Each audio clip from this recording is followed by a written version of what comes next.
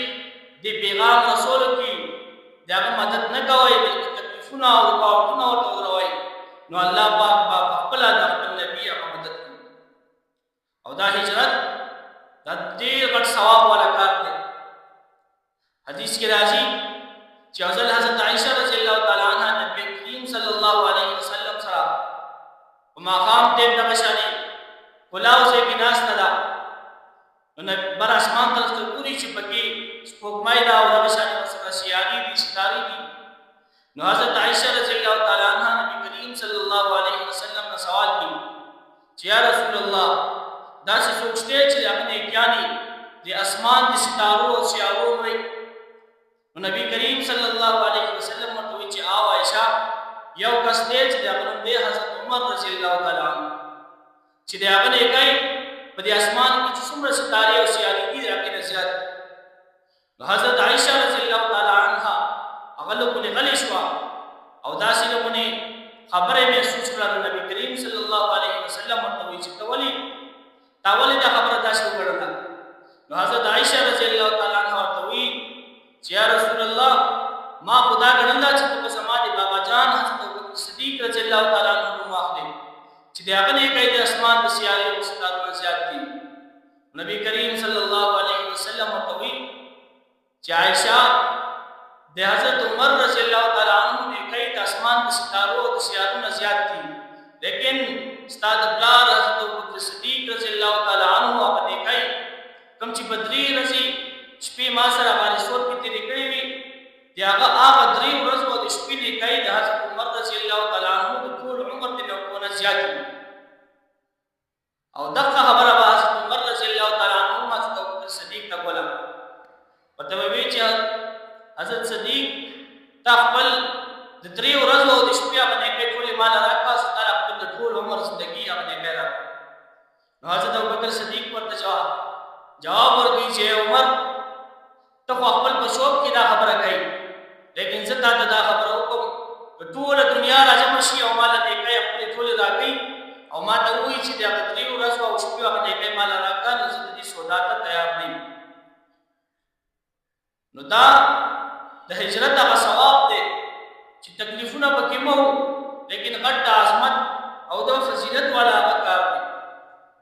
نبی علیہ السلام هغه هجرت کی او مدینه طرف روان دي بلاره کی یو زنانه دا بډایدا ام معبد کومې دي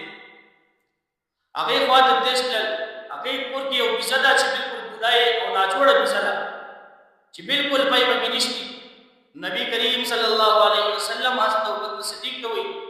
چې د خزینه د پوسو کا چې دامن دي بچینه صفای راغی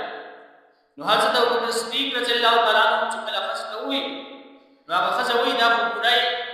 او ضعیفه کمزوري بيزدا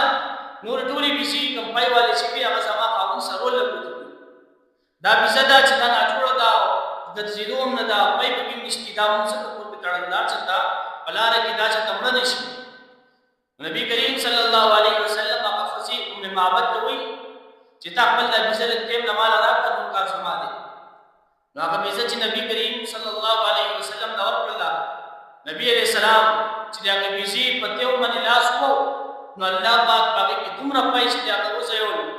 چې ټول نبی علیہ السلام په بابت هغه خزه چې کوي اوس کا بیا حضرت ابوبکر صدیق رضی الله تعالی عنہ مسکل نبی علیہ السلام مسکل او دغه شان کوم دی په ویل شو هغه ټول دی په بابت لټک دا د نبی علیہ السلام معجزه او نبی علیہ السلام د دې ځای روان سفر باندې هجرت سفر باندې مدینه طرف روان دي کله چې معبد هغه خاون راغی هغه چې تاسو کو چې دا پای کوم ځای نو هغه ورته وایي چې داسې یو کسان راغلي او داسې هولیای وا خسته مخنا او خسته زلفي او داسې قد او داسې خسته کسان او هغه راغله لودي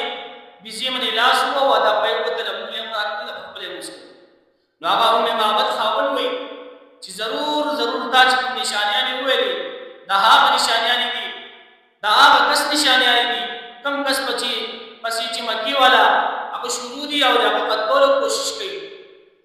او دا ډیر شان والا کس چرته ماته مکمل او شان زبون ته د کس خپل خدمت نبی علیہ السلام هغه دلته روان دي او لار کې مدینی والے شری هغه یو